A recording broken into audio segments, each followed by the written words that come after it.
నమస్తే, I am Varaprasad. Now I am discussing about భారతీయ న్యాయ సంహిత section 89.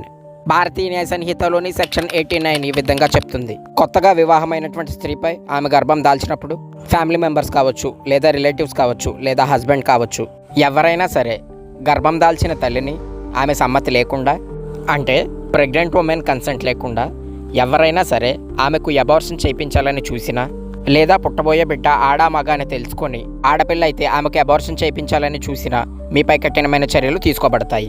భారతీయ న్యాయ సంహితలోని సెక్షన్ 89 ఈ విధంగా చెప్తుంది. ప్రెగ్నెంట్ ఉమెన్ని ఎవరైనా సరే ప్రెగ్నెంట్ ఉమెన్ కన్సెంట్ లేకుండా ఎవరైనా సరే అబార్షన్కు ప్రోత్సహించకూడదు, మిస్క్యారేజ్ చేయడానికి చూడకూడదు. ఒకవేళ ఇలా చేసినట్లు నేరం రుజువైతే మీకు 5 సంవత్సరాల వరకు జైలు శిక్ష లేదా భారీ జరిమానా కూడా విధించవచ్చు. చట్టం తెలుసుకోండి, అది మిమ్మల్ని రక్షిస్తుంది. మరింకెన్నో లీగల్ విషయాల కోసం వెంటనే మన ఛానల్ని సబ్స్క్రైబ్ చేయండి.